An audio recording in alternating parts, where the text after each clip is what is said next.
갈리오가 아가야 지방에 총독이 되었을 때 벌어지는 일을 오늘 12절에서 말씀하고 있습니다. 그때 무슨 일이 벌어졌냐면 유대교 이 강경파 유대인들이 합심을 해서 힘을 모아가지고 바울을 잡아서 재판정으로 끌고 갑니다. 자, 이게 내포 신도시가 우리 어디죠? 충남도청 소조지예요. 그러면 이 갈리오가 아가야 지방 총독이 되었다고 했잖아요. 그럼 뭐냐면 이 고린도는 이 아가야 지방의 행정수도예요. 행정수도.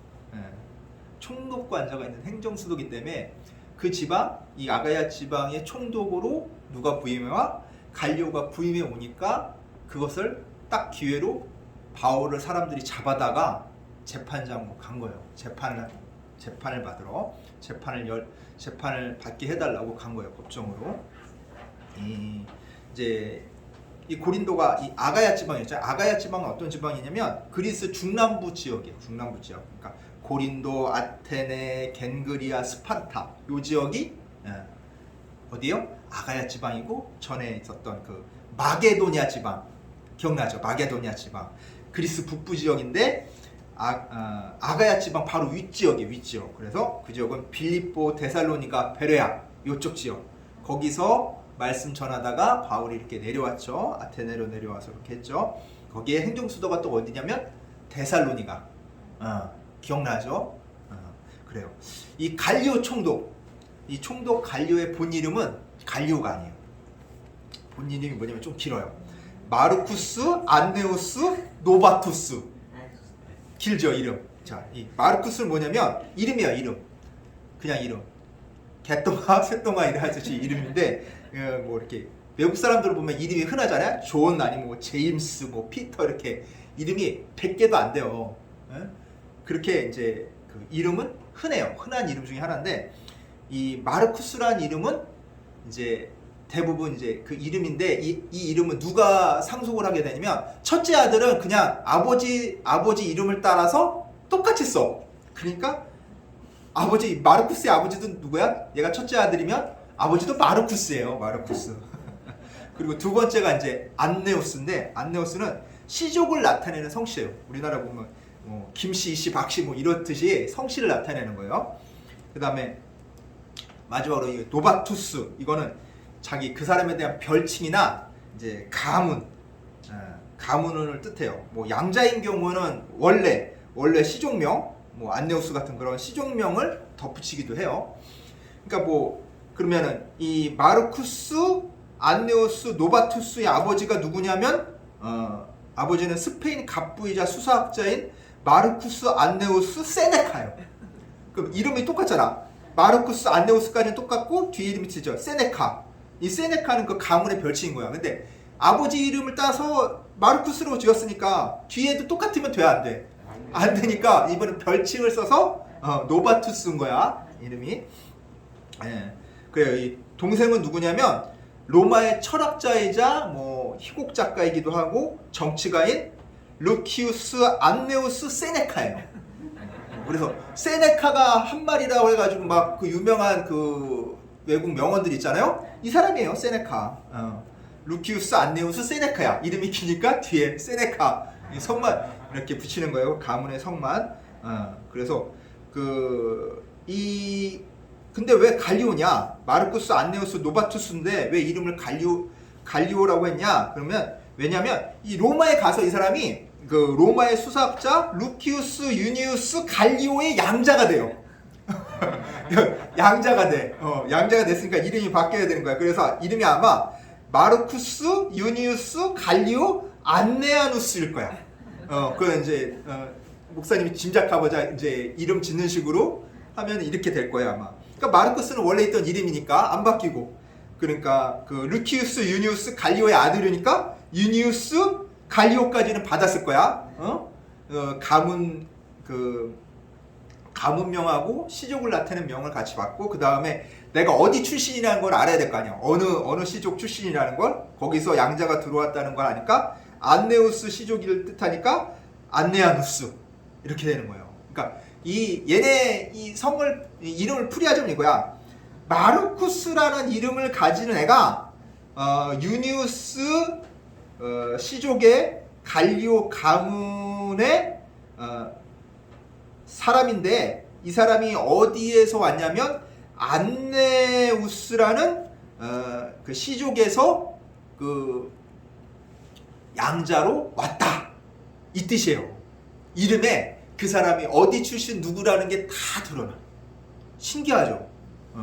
그러니까 이 로마식 이름은 이렇게 길어. 그래서 이름에 그 뒤에 덧붙여지기도 해요. 그러니까 뭐 보면 뭐 이름 긴 사람들 있잖아요. 그 로마식 전통인 거야. 야, 이렇게 해서 이제 갈리오라는 이름을 얻게 된 거예요. 야, 근데 봐봐, 아버지도 수사학자, 양아버지도 또 뭐야? 수사학자예요. 그러면 야, 수사학이 뭔데? 그럴 거 아니에요? 수사학은 뭐냐면 설득을 수장으로, 설득하는 것을 수단으로 이제 말이나 아니면 그 문장, 언어 사용법, 특히 이게 대중한테 이 연설하는 법을 연구하는 학문이야. 한마디로 남을 어떻게 설득할 것인가를 연구하는 학문이에요. 야, 그러면 진짜 아버지도 양아버지도 다 수사학자니까 그 밑에서 보고 듣는 게 있을 거 아니에요. 그럼 얼마나 말을 잘할까? 끝내주게 말을 잘하겠죠. 아버지들이 다 말 잘하는 법 연구하는 사람들이잖아. 에? 얼마나 말을 잘하겠어요. 근데 이렇게 말 잘하는 이 갈리오가 어디에 총독으로 와? 아가야 지방의 총독으로 딱 왔는데 누가 고소를 해요? 유대인들이 고소를 하는 거예요. 고소를 하는데 그 고소 내용이 13절에 나옵니다. 13절 우리 한번 읽어볼까요? 말하되 이 사람이 율법을 어기면서 하나님을 경외하라고 사람들을 권한다 하거늘. 딱 해요. 이게 뭐냐면 이 고소 내용이 바울이 율법, 그러니까 어떻게 보면 그 종교법이겠죠. 자기네 종교법, 이 유대교를 믿는 그 종교법에 어긋나는 방식으로 하나님을 섬기라고 사람들을 선동하고 있습니다 라고 고소를 한 거예요. 근데 왜 이렇게 고소를 했을까? 야, 이거 율법인데 그 유대교에 관한 문제 아니야? 이걸 왜 로마 법정에 갖다 고소를 하지? 우리 이상하게 여길 수 있잖아요. 근데 봐봐요. 교회도 교회 안에서 교회법으로 분란이 나잖아? 교회 법이 있어요. 분란이 나면 분란을 해서 그 분란이 해결이 안 되잖아? 그럼 어디로 갈까? 해결 보고자 세상 법정으로 가게 돼. 세상 법정으로 가가지고 야, 얘가 우리 종교법인 우리 헌법을 어겼는데, 우리 교회법인 헌법을 어겼는데 이 어긴 것에 대해서 심판해 주세요 하는 거야. 세상 재판관한테. 마찬가지예요. 오늘날만 그런 게 아니라 옛날에도 마찬가지야. 그렇게 자기네가 우리가 해결 안 되니까 이거 한번 판결을 내려주세요 하는 거예요. 이게 뭐냐면 이 로마에도 종교에 관한 원칙이 있어요. 그 원칙에 근거해서 고소를 한 거예요. 이게 로마의 이 종교에 관한 원칙이 뭐냐면 내가 주면 신도 나한테 주실 것이다. 바꿔 말하면 나는 신이 줄 수 있는 만큼만 신한테 준다는 거야. 내가 신한테 뭔가 받을 게 있으면 주겠다 이거예요. 내가 신한테 줬으면 신한테 받아내겠다는 뜻이야. 그래서 신앙보다는, 믿음이나 이런 신앙보다는 의식이나 희생을 올바르게 실천할 수 있는 지식이 중요해. 제대로 줘야 될 거 아니야. 그 신이 원하는 방식대로 줘야지 내가 받을 거 아니에요. 그래서 그 신이 원하는 방식대로 의뢰를 한다든가 그 원하는 방식대로 희생을 해야지 제대로 받을 수 있으니까 이게 중요한 거야. 로마의 이 종교적인 원칙은. 그래서 종교를 사회 질서의 근본으로 봤어요. 그래서 종교는 전통과 관습을 보존하여 사회 안정을 증진시키는 역할을 해야 된다고 봐요. 로마 사람들. 이 원칙이 있는 거예요. 따라서 이제 과도한 헌식이나 종교 의식에 대한 열광, 우리 그 통성기도하고 이런 것들은 그러면 안 되는데 라고 생각을 하는 거야. 그런 것들을 어떻게 보냐면 필요 이상으로 행하거나 믿는 것으로 보는 거예요. 그래서 이런 걸 물어보냐면 미신이나 불법 종교로 간주를 했어. 야, 너무 거기에 매몰되지 마. 니네 생활해야지. 너희 생활 다 제껴두고 그렇게 해? 일도 안 하고 잠도 안 자고 그렇게? 그런 거 안 돼. 이렇게 본 거예요. 그래서 이제 그 점수라고 마술 같은 거 있잖아요. 얘네들도 이제 점수라고 이제 마술사가 해서 마술하고 점수를 하는데 미래 예언, 미래를 예언하는 거는 공식적으로 금지했어요. 미래를 예언하면 안 된다. 단지 뭐만 해야 돼? 신의 뜻을 확인하는 것만 인정을 한 거예요. 그래서 일례로 뭐냐면 이제 전쟁할지 말지만 신탁으로 물어보는 거야. 마술사나 이런 점수를 가더니 우리 로마가 다른 나라랑 전쟁하는데 전쟁해야 돼요 말아야 돼요 이런 건 신탁해서 물어봐요. 근데 이 전쟁을 이길지 질지는 물어봐 안 물어봐? 안 물어보는 거야. 물어보지 못하게 한 거야. 왜? 이길지 질지면 이긴다 그러면 야 전쟁 준비 소홀히 할 것이고 만약에 진다고 했으면 사람들이 기운이 나 전쟁하는데 기운이 안 날 거 아니에요. 그래서 사회적 안정을 위해서 이렇게 시스템을 갖춰놓은 거예요. 그러니까 뭐해? 얘네들은 그 유대인들은 뭘 했어요? 자, 율법에 어긋나는 방식으로 하나님을 섬기라고 했다는 건 뭐야? 전통과 관습을 어떻게? 바울이 지키지 못하게 했다는 거 아니에요.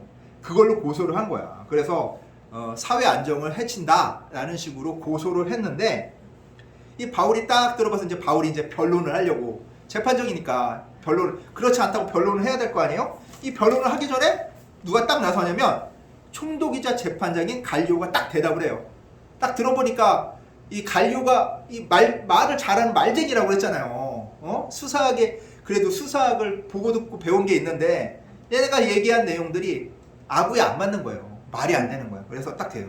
자, 너희가 고소한 내용을 딱 보니까 사회 안정과 질서 유지에 관계된 민형사상의 문제가 아니다. 즉 뭐야? 남에게 피해를 주거나 범죄 행위에 해당이 안 된다.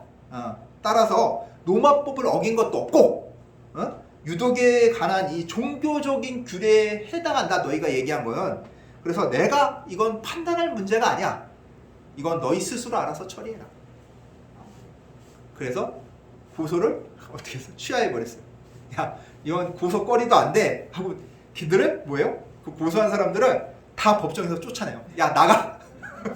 쓸데없는 대로 날 귀찮게 하지 마. 다 나가. 그러니까 사람들이 열받아 안 받아?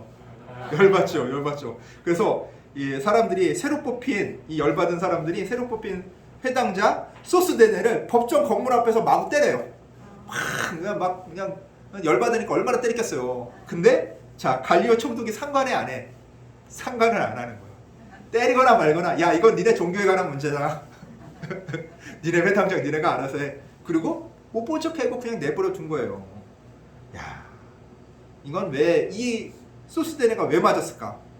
이것은 이번 고소를 주동한 사람이 누구냐면 소스데네예요. 소스데네가 주동을 했는데 이게 어설프잖아. 어설픈 음모로 오히려 망신당했잖아요. 망신.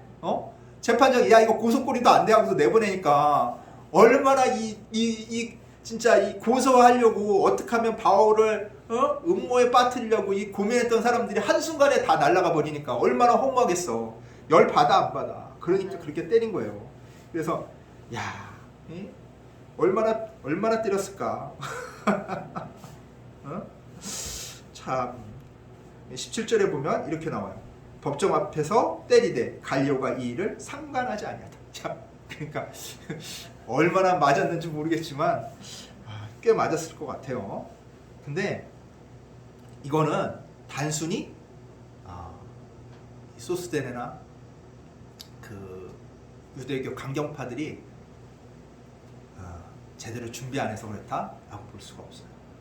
뭐냐면 이건 10절에서 하나님 말씀의 성취예요. 우리 10절 한번 볼까요?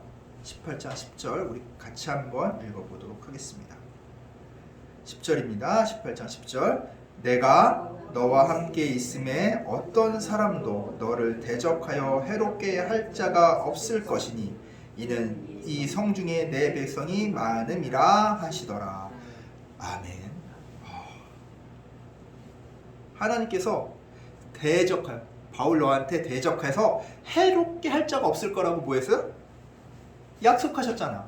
어? 자, 그래서 어떻게 돼요? 유대교 강경파들의 생각을 어떻게 만들었어? 어리석게 만든 거야.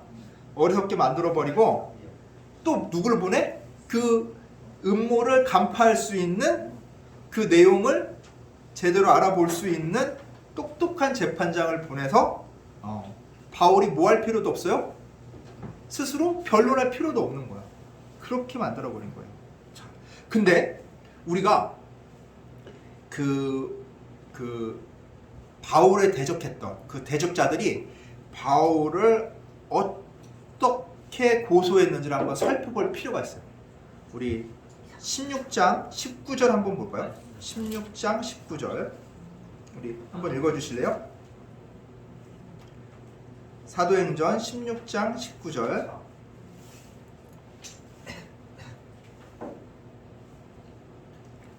네, 한번 읽어주세요. 여종의 주인들은 자기 수익의 소망이 끊어진 것을 보고 바울과 실라를 붙잡아 강포로 갈릴리들에게 끌어갔다가 아멘. 야, 이 빌립보에서 귀신 전 보는 여종이 있었잖아요. 기억나죠? 그 귀신을 쫓아냈죠. 그 귀신을 쫓아내자 그 주인들이 고소를 했어. 뭘로 고소했냐면 바울이 유대인임을 근거로 고소를 하는데 이 로마시에서처럼 소란을 일으킨다. 얘가 유대인이니까 소란을 일으킨다. 그리고 또 뭐라고 했냐면 복음을 전했잖아요. 예수 그리스도가 부활한 부활 복음을 전했단 말이야. 그 부활 복음을 가지고 뭐냐면 시체를 숨기는 나쁜 풍속을 전한다고 사람들을 충동했어요. 사람들이 충동질 당하니까 어떻게 돼요? 소동을 일으키죠. 그래서 바울이는 어떻게 됐어? 붙잡혀서 어떻게 됐어? 매 맞았죠. 죽도록 매 맞고 그 다음에 뭐야? 감옥에 갇히게 되죠. 응? 그런 일이 빌립보에서 일어났단 말이에요. 두 번째로 우리 17장 5절 한번 볼까요? 17장 5절 한번 읽어주세요. 그러나 유대인들은 시기하여 저자의 어떤 불량한 사람들을 데리고 때를 지어 성을 소동하게 하여 야손의 집에 침입하여 그들을 백성에 끌어내려고 하였으나 아멘. 자, 이 데살로니가에서는 어떻게 했냐면 유대교 강경파가 예수 그리스도를 왕이라고 했다, 임금이라고 했다라고 이 한 얘기를 가지고 뭐예요? 마치 반란 음모를 꾸민 것처럼 로마에 대해서 반란 음모를 꾸민 것처럼 포장을 해서 고발을 해요. 그러니까 사람들이 어때? 야 이거 반란이다. 그래서 사람들이 충동질을 시키죠. 사람들을 충동질을 시켜서 어떻게 돼요? 소동을 또 일으키죠. 그래서 바울이는 어떻게 해요? 이 소동이 일어날 것을 미리 알고서 피신하죠. 어떻게 돼요? 쫓겨다니다 둘 다 감옥에 갇히거나 쫓겨다니거나 하잖아요. 근데 요번에 이 고린도에서 어떻게 됐어요? 그런 일이 있어요? 없어요? 없어요. 하나님께서 뭐라고 약속하셨어? 너를 대적하여 해롭게 할 자가 없을 것이니 해적할 자가 없다는 거야. 그리고 두 번째로 뭐라고 했어요? 이는 이 성 중에 내 백성이 많음이라. 이 성 중에 내 백성이 많다는 거 보면 자 봐요. 빌립보에서 16장 22절에 보면 사람들이 어떻게 소승질 당해가지고 소동을 일으켰죠. 자 17장 8절에 보면 데살로니가에서도 사람들이 소승질 당해서 소동을 일으켰단 말이야. 근데 여기 고린도에서는 사람들이 소승질 당해서 소동 일으켰어요? 안 일으켰어요? 안 일으켰어요. 그럼 뭐야? 이 성 중에 내 백성이 많음이라. 하나님의 약속 때문에 그런 거예요. 사람들이 그 말에 어떻게 돼? 좌지우지 되지 않았다는 거예요. 바울에 대해서 그렇게 험담을 하고 잘못됐다고 얘기를 하고 사람들에게 대해서 소승질을 하고 바로 막 어떻게든 분란을 일으키려 했지만 그 분란이 일어났어요? 안 일어났어요? 안 일어났어요. 그러니까 어떻게 돼? 숨죽이고 있다가 총독이 딱 바뀌니까 가서 고소를 했는데 총독이 뭐라고 그래?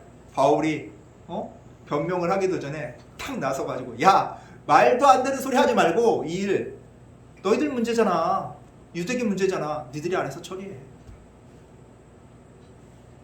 끝난 거야. 끝난 거야. 말 한마디 제대로 못해보고 그냥 끝난 거예요. 이 대적하는 세력이 사람들의 마음도 못 얻어서 소동도 못 익히고 법적 고소도 내용 부실로 기각되고 이런 건 다 누구의 약속의 실현이에요? 하나님의 약속이 성취되고 실현됐다는 거예요. 오늘도 하나님께서는 우리들에게 말씀을 통해 약속을 해주고 계십니다. 우리가 그 약속에 귀를 기울이고 믿고 담대히 살아가기 바랍니다. 우리가 힘들 때가 있어요. 아, 이 일이 될까? 또 자라보고 놀란 것은 뭐 보고 놀란다고? 소뚜껑 보고 놀란다. 자, 바울은 2번이나 되도 않는, 말도 안 되는 그런 모함으로 인해서 고초를 겪었어. 자, 이 고린도에서도 그런 고초를 겪을 거라고 생각 안 했을까? 그런 두려움이 없었을까? 있었을 수도 있어요. 근데 하나님의 하신 말씀을 믿고 그 약속을 믿고 담대하게 말씀을 전했단 말이에요. 그렇게 말씀을 전하고 있는데 그런 일이 없을 줄 알았는데 덜커덩 총독이 바뀌니까 예전과 비슷한 일이 생겨버린 거야. 자기를 법정으로 끌고 가고 고소하는 사건이 생겨버린 거야. 그 마음이 어땠을까? 하나님을 믿었지만 좀 쫄리지 않았을까? 야, 이게 무슨 일이지? 아무 일도 없는 줄 알았는데 또 위기가 찾아온 건가? 이 위기를 어떻게 극복해야 되나? 어떻게 극복하게 하실까? 그런 마음을 들어서 내가 어떻게 해야 되지? 그런 마음을 갖고 있었을 거예요. 근데 바울이 끌려갔는데 자기가 뭐 했어요? 할 필요가 있었어요? 없었어요. 하나님이 다 해결해 줘 버렸어. 마찬가지예요. 우리에게 두렵고 어렵고 힘든 일이 예전에 겪었던 그런 어려움이 비슷하게 온단 말이야. 아유, 예전 생각해서 이거 어떻게 해결하지? 아, 그때 내가 어떻게 담대하게 나갔지? 아, 이번에는 어떻게 해결해 주시지? 내가 어떻게 행동해야 되지? 막 오만 수만 가지 생각이 들 거예요. 근데 그 수만 가지 생각이 아무런 소용도 없게 만들어 버리죠. 어떻게? 아무것도. 비슷한 상황이지만 그 상황이 문제가 안 되게 만들어 버리죠. 그게 하나님이에요. 그렇기 때문에 우리는 걱정할 필요가 있어요, 없어요? 없어요. 오로지 어떤 상황과 처지와 형편이 되더라도 하나님께서 나에게 주신 말씀, 그 약속을 믿고 나아가면 돼요. 오히려 더 불안하고 왜 이런 일이 닥치지? 의외의 상황이 오더라도 오늘 바울처럼 어떻게 되는 거야? 아무 일도 없게끔 만들어버려요. 내가 최악의 순간이다. 이건 진짜 최악이야. 아니, 여태껏 잘 나갔었는데 이렇게 넘어지나? 라는 순간도 걱정할 필요가 있어요, 없어요? 없어요.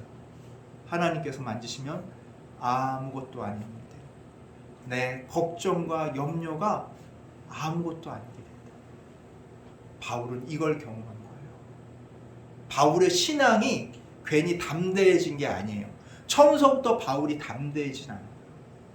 우리도 마찬가지예요. 우리의 신앙도 처음서부터 담대하지 않아요.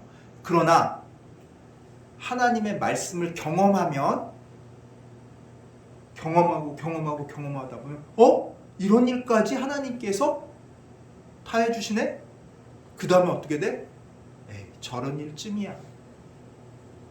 아무것도 아니야. 우리 만석 형제가 여기로 염려했었잖아. 수술해야 된다. 수술 자꾸 연기되고 이거 수술을 해야 되는데 했는데 어떻게 됐어? 수술 안 해도 된다고 그랬잖아. 아멘. 우리가 염려했단 말이에요. 걱정했단 말이에요. 근데 하나님을 믿고 나아가니까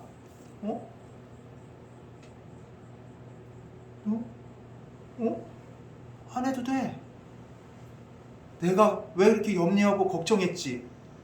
내가 왜 염려하고 걱정했지? 그런 생각 들죠?